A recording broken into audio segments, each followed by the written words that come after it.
베드로가 굉장히 언성을 높여서 하는 말, 모세가 광야에서 하나님의 백성들이 하나님을 10번이나 시험했을 때 똑같이 화내면서 그렇게 온유한 사람이 너희가 어찌하여 주 너희 하나님을 시험하느냐, 하나님의 신실하심을 의심하느냐, 이렇게 아주 따끔하게 충고했던 것을 우리는 기억합니다. 우리 하나님이 어떠신 분인데 너희가 이렇게 하나님을 모독할 수가 있느냐, 지금 그 말이거든요. 앞에 9절에 있는 것처럼 믿음으로 그들의 마음을 깨끗하게 하사 그들이나 우리나 차별하지 아니하신 하나님인데, 또 그 위에 8절에 마음을 아시는 하나님께서 우리에게와 같이 이방인들에게도 성령을 주어서 증언하신 분이신데 어떻게 감히 하나님께 원망하고 하나님을 시험할 수 있느냐. 이 하나님을 시험하다, 무엇가 도대체 하나님을 시험한 것이냐. 오늘 10절 말씀, 우리 조상과 우리도 능히 매지 못하던 멍에를 제자들의 목에다가 두는 것. 다른 사람들한테 하나님 제대로 믿지 못하도록 방해하는 것. 하나님의 말씀에다가 뭔가를 더해가지고 사람들로 하여금 부담스럽게 하는 것. 하나님의 원칙은 대쪽과 같이 간결하거든요. 아무 군더더기가 없습니다. 이웃을 사랑하라 이렇게 말씀하시지, 뭐 이웃을 사랑할 때 뭐 어떻게 하고 이렇게 말씀하시지 않습니다. 예수 믿는 것 복잡하게 만드는 게 사탄입니다. 하나님이 정말 그렇게 말씀하시더냐, 하나님의 말씀을 의심하게 하는 것. 먹으면 정령 죽으리라, 선악을 알게 하는 나무의 열매 먹으면 정령 죽으리라. 하나님은 다른 말씀 하시지 않았습니다. 그런데 마귀 사탄은 그 말씀을 의심하게 하는 거죠. 의심하게. 그 말에다가 정말 그거 가지고 다 될까? 하나님이 그 뒤에 진짜 숨기고 싶은 말이 있을 거다. 뭐냐? 너희가 하나님처럼 될까 봐. 너희가 하나님처럼 될까 봐 하나님께서 먹지 말라고 하신 거다. 이렇게 하나님의 말씀을 해석하려고 했다는 거죠. 하나님의 말씀을 해석하려고. 하나님의 말씀은 순종이지 하나님의 말씀은 해석이 아니거든요. 그런데 사람들이 그렇게 하나님의 말씀을 해석하려고 했다는 거죠. 하나님은 살아계신 하나님을 시험하는 것. 하나님을 테스트하지 마라. 마음을 깨끗하게 하시고 차별이 없으시고 공평하시고 의로우시고 이방인들도 사랑하시고 좋으신 하나님인데, 하나님이 우리 인생들을 보호하시고 인도하시고 먹이고 입히시고 재우시는데 하나님의 능력을 시험하지 마라. 하나님의 능력을 의심하지 마라. 하나님의 능력을 불신하지 마라. 하나님의 능력을 확신하지 못하는 것은 죄다. 지금 그 말하고 있는 겁니다. 우리 하나님의 약속을 믿지 못하는 것, 하나님이 함께 하심을 신뢰하지 못하는 것, 이것은 사람들로 하여금 온갖 병에 시달리게 만듭니다. 하나님이 나를 사랑하시고 나를 도와주시고 나와 함께 계시고 나에게 힘 주시고 나에게 능력 주시고 나에게 질병을 능히 이기게 하시고, 찬송을 부르는 순간 하나님께서 우리와 함께 계시다라고 하는 그 능력이 나타나서 불신이 소멸되고 질병이 치유되시기를 주님의 이름으로 축복합니다. 하나님 앞에 그런 자신감이 있어야죠. 하나님께서 나를 사랑하시고 나를 원래 이렇게 질병 가운데서 질질거리면서 가게 하시지 않으시는 분이다 하는 그런 확고한 신념이 있어야죠. 요만큼 감기 걸려도 하나님 의심하고 요만큼 머리 아파도 하나님 의심하고, 이렇게 사는 그런 얄팍한 인생이 아니라 왕이신 창조주 하나님, 우리 주가 되시는 하나님이신데 주인을 의심하는 그 순간부터 그 종은 종됨을 포기하는 겁니다. 그렇죠. 하나님이 창조주 하나님이시고 우리의 왕이시고 우리의 주인이신데 그 하나님을 의심하는 순간, 하나님을 테스트해 보겠다. 진짜 주인인지 아닌지, 진짜 창조주인지 아닌지 실험해 보겠다 하는 그 순간 이미 피조물 된 것을 넘어서는 거죠. 자기가 신이 되는 겁니다. 하나님인지 아닌지 시험해 보겠다라고 하는 말은 피조물이 자기가 하나님이라고 하는 것을 말하는 거죠. 이거 분명한 겁니다. 다른 게 아닙니다. 이게 가장 큰 죄인 거죠. 하나님을 모독하는 것, 하나님을 시험하는 것이 하나님께 범할 수 있는 가장 큰 죄입니다. 그렇기 때문에 하나님을 시험하지 마라. 민수기 14장 22절, 너희가 10번이나 나를 시험하였다. 너희가 10번이나, 그러니까 광야 생활 40년 동안 내내 하나님을 시험했다는 거죠. 불평하고 원망하고 남 탓하고 신경질 부리고 다툼으로 하나님을 모독했습니다. 하나님을 시험한다라고 하는 것이 그렇게 결국은 싹 다 죽었습니다. 광야에서 40년 동안 광야에서 다 죽었다니까요. 출애굽 때 태어난 아이는 40년 뒤에 몇 살인데요? 40살입니다. 40살에 죽으면 그게 빨리 죽은 겁니까? 늦게 죽은 겁니까? 그때 출애굽할 때 40살이었던 사람, 장수했으면 40년 더 살아서 80년이겠지만 60생이었던 사람, 60살이었던 사람은 40년 뒤에 100 끝까지 살았으면 100살이었을 테지만 원망하다가 불뱀에 물려서 죽고 땅이 갈라져서 죽고 해서 제명대로 살지 못했다니까요. 하나님을 시험하고 하나님을 원망하면 하나님께서 먹이시고 하나님께서 입히시고 하나님께서 다 해주셨는데 그 속에서도 사람들이 원망을 하고 하나님을 시험하더라는 거죠. 불신앙이고 도전이고 거역이고 하나님을 대적하는 것이고, 그래서 하나님은 불뱀으로 크게 심판하셨습니다. 심판을 앞에다가 크다라고 했습니다. 가데스 바네아에서 불뱀으로 하나님을 시험하는 자들을 크게 심판하셨습니다. 조금도 의심해서는 안 되는 거죠. 하나님을 조금도 의심해서는 안 됩니다. 더욱 의지할 뿐입니다. 하나님은 우리가 사랑해야 할 하나님이시지 하나님을 시험해야 될 하나님이 아니라는 거죠. 그러면 딱 생각해 봅니다. 기드온도 하나님을 시험했고 양털 가지고 하나님을 테스트했고, 또 말라기 3장 10절, 온전한 11조로 나를 시험하여 내가 하늘 문을 열고 너희에게 복을 쌓을 곳이 없도록 굳지 아니하나 시험하여 보라. 하나님께서 분명히 그렇게 말씀하셨는데 날 시험해 봐라. 기드온도 시험했는데 이게 하나님의 말씀이 왜 충돌하나, 이런 생각을 가지기 쉽습니다. 이 정도의 시험은 되나? 하나님의 선을 넘지 않는 범위 내에서 시험해도 되는가? 하나님께서 어디까지 시험하도록 허용하는가?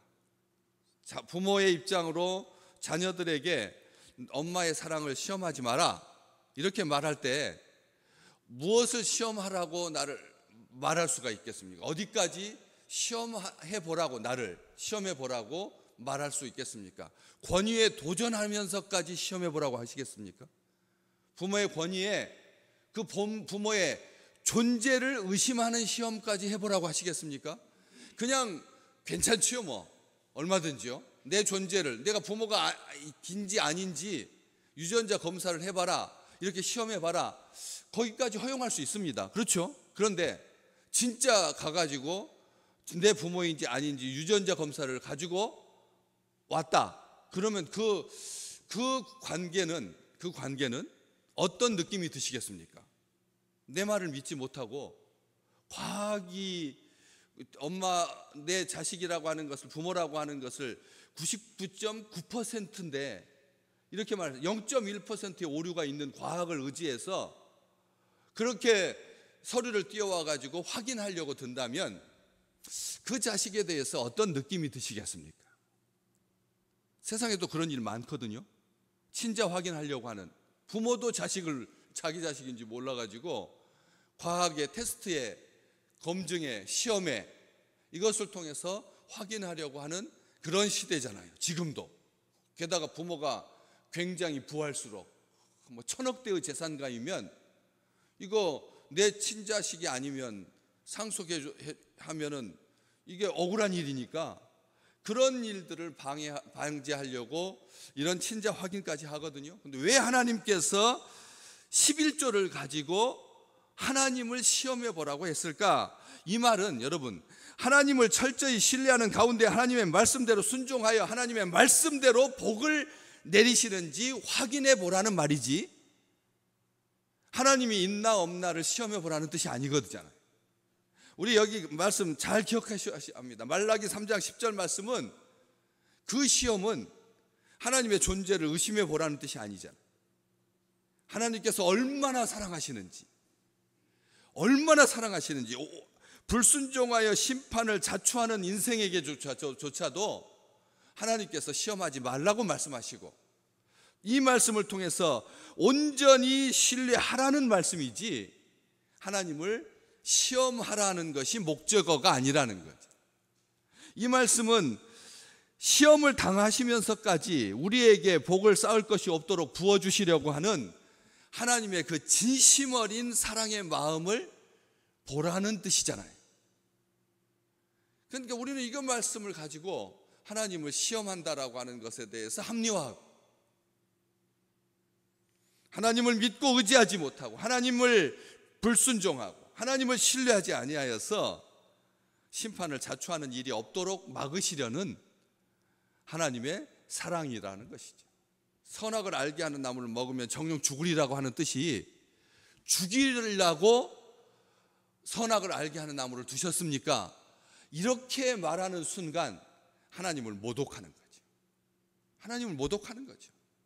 이 가장 기초적인 관계에 있어서의 신뢰를 너희가 무너뜨렸는데 그러고도 살고자 하느냐? 그래서는 안 된다. 하나님과 우리와의 관계는 절대 신뢰의 관계이지, 하나님이 하시는 말씀을 곡해하여서 해석하여서 하나님을 의심하는 것이 하나님의 목적이 아니다라는 것이죠. 우리는 이걸 기억해야 됩니다. 아나니아와 삽비라가 뭐 하다가 죽었죠? 뭐 하다가 죽었습니까? 밭을 판 돈을 감췄기 때문에 죽은 겁니까? 밭을 판 돈을 하나님 앞에 다 안 드리고 절반만 드려서 죽은 겁니까? 액수가 작아서 죽은 겁니까?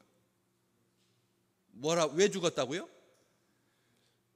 사도행전에 바울이 말합니다. 앞쪽에 우리가 다 읽었습니다. 아나니아야, 어찌하여 사탄이 네 마음에 가득하여 네가 성령을 속이고 땅값 얼마를 감추었느냐? 뭘 했다고요?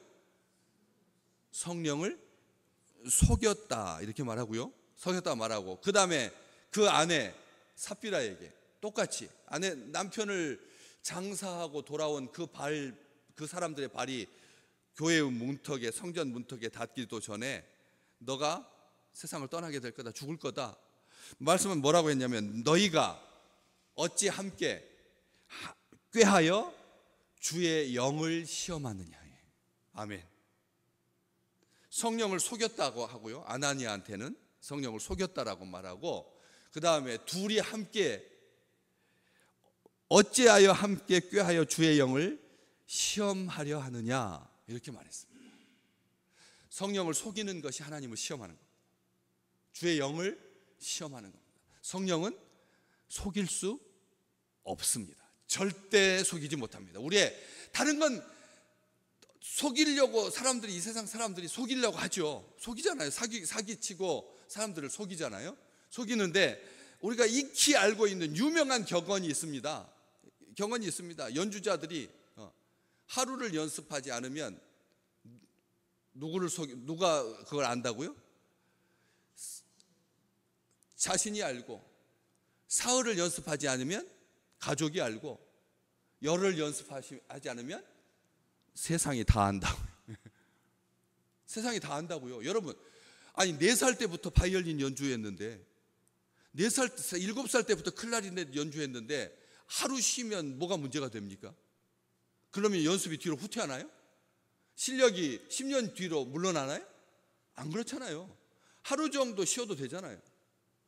사흘 정도 쉬어도 되잖아요. 여름 휴가 가기 위해서 사흘 동안 안 불어도 되잖아요. 열흘 쉬는 게 무슨 대수입니까? 안 그렇습니까? 그러면서 사람들한테 말하면 되잖아요. 제가 조금 몸이 불편해서 열심히 연습하지 못해가지고 좀 이렇게 여러분들의 만족하지 못하게 연주했습니다, 이렇게 사과하면 되잖아요. 근데 연주자들 안다는 거예요. 한 사람은 속일 수 있습니다. 가족들도 속기도 합니다. 죽은 다음에 드러나는 그 결과들 때문에 가족도 우리 아빠가 이런 아빠였어? 라고 하고 그렇게 죽은 다음에서 드러나기도 합니다. 그러나 세상을 영원히 속일 수는 없잖아요. 영원히 속이지 못하잖아요. 하물며 하나님을, 주의 영을 어떻게 속일 수 있겠습니까? 어떻게 시험할 수 있겠습니까? 불가능한 겁니다. 우리는 하나님 앞에 정직하셔야 합니다. 하나님 앞에 정직하셔야죠. 사람 앞에도 정직해야 되지만 하나님 앞에도 정직해야 된다. 안 한 것을 했다고 하지 아니하고 한 것을 안 했다라고 하지 아니하고 우리 교묘하게 하나님을 속입니다. 교묘하게 하나님을 속입니다. 뭐라고 할 것도 없이 헌금 가지고도 하나님을 속이거든. 헌금 가지고도 하나님을 속입니다. 아시잖아요. 하나님을 속입니다. 이런 일들이 우리 가운데 있거든. 교회의 돈을 사용하면서 내가 마치 선심을 쓴 것처럼 그렇게 할 수 있다라고 제가 자주 말씀을 드렸습니다. 교회 헌금인데 이것을 내 이름으로 내가 마치 뭘 한 것처럼, 내가 마치 생각해 주는 것처럼, 내가 마치 쏜 것처럼 그렇게 할 수가 있다라고. 얼마든지 그럴 수가 있습니다. 저도 그런 생각들이 가끔 들 때가 있더라고요. 가끔 들 때가 있어요. 무슨 말인지 아시겠죠? 가끔 들 때가 있다. 내가 이렇게 헌금을 많이 해도 되나? 다른 사람들은 주일 헌금 1부 드린 사람을 한 번 하고 2부 드린 사람을 한 번 하니까 그렇잖아요? 저는 2번 드리잖아요. 2번 드리니까 이 주일 헌금을 1부 때 낼 건가? 2부 때 낼 건가? 어차피 주일 헌금인데 한 번 내면 되잖아요. 하는 생각을 자꾸 악한 영이 넣어주거든. 그렇잖아요? 주일 두 번 드리는데 2번 다 헌금합니까? 그러면 찬양 예배 때까지 드리면 주일 헌금 몇 번 해야 되죠? 그럼 3번 헌금하게. 자기가 드린 만큼 해야 된다며? 그런데 그렇게 하거든요. 주일 1부 때도 헌금하고 2부 때도 합니다. 그런데도 가끔씩 이걸 몰아서 한 번에 해도 되지 않나? 2부 때 한다든지 1부 때 한다든지. 그걸 사람들이 내가 헌금 하나 안 하나 이렇게 지켜보고 있는 거 아닌데 하는 생각을 가끔씩 할 때가 있거든요. 이렇게 이게 아무것도 아닌 것 같은데도 주의 영을 시험하는, 주의 영을 시험하는 거죠. 아나니아와 삽비라의 헌금은 집을 팔고 땅을 팔아서 한 헌금입니다. 이 세상에 집 팔고 땅 팔아서 헌금할 만큼 그렇게 하지 않습니다. 우리 교회 아시잖아요. 교회 지을 때 초창기에 교회가 어려웠을 때, 교인들이 별로 많지 않을 때 교회를 건축해야 하고 하기 때문에 10년 생각을 해서 융자 받아가지고 그렇게 급한 걸로 그렇게 정말 과하리만큼 하나님 앞에 헌금하지요. 그렇지만 우리 일생 중에 그런 경우가 몇 번이나 있겠습니까? 세대 가운데. 그렇잖아요? 그런 특수한 경우고. 그렇기 때문에 보통은 집 팔고 땅 팔아서까지 헌금하지 않습니다. 생활비에 얼마를 떼어서 헌금하는 게 다지요. 그런데 아나니아와 삽비라는 집 팔고 땅 팔아서 헌금했다니까요. 그러면 그 신앙, 그 열심, 그건 어마어마한 열심이죠. 사람들에게 존경받아야 하고. 그런데 그 속에는 다른 사람이 존경받는 것에 대한 질투가 작용해서 처음에 덜컥 작정을 했지만 막상 하나님께 헌금하려고 보니까 자기 노년이 생각이 나고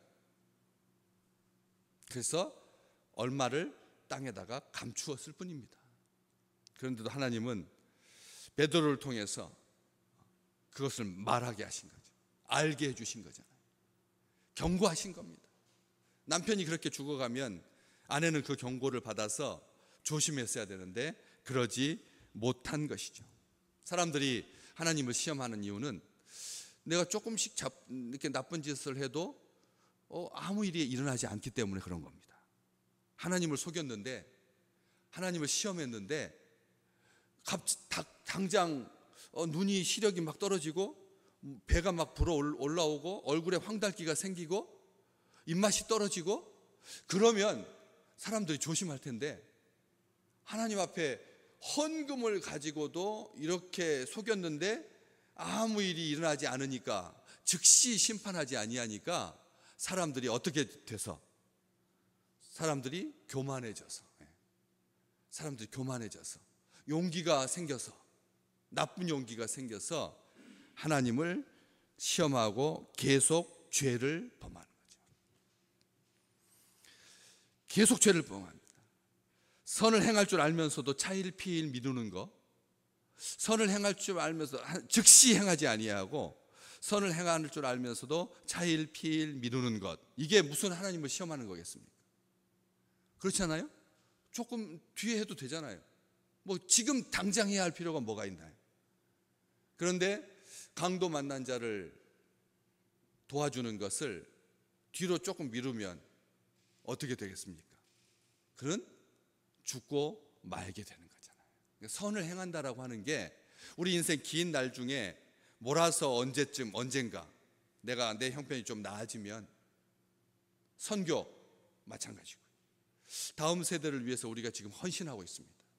그런데 이걸로 인하여서 지금 막 여러 가지 소리가 있어서 그러면 이것은 지금 하는 게 아닌가 보다 해서 얼마든지 다음 좀 더 기다렸다가 더 시기 적절한 때에 뭐든지 다 해요. 하나님의 백성이 살아가면서 행해야 될 모든 일들 가운데 선한 일, 이것은 차일피일 나중으로 미뤄서는 안 된다. 이것은 하나님을 시험하는 거라는 거죠. 우리가 그것까지 하나님을 시험하는 줄은 몰랐습니다. 그런데 오늘 말씀을 통해서 알게 된 것이죠. 우리 오늘 하나님께서 우리에게 말씀하시는 것은 무엇인가를 테스트해보고 하나님을 시험해보라고 주신 것이 아니라 믿고 그대로 행하라고 주신 말씀인 줄로 믿습니다.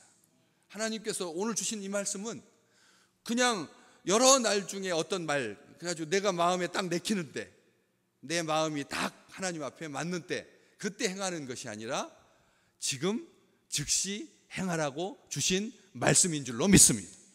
이게 하나님을 시험하지 않는 것입니다.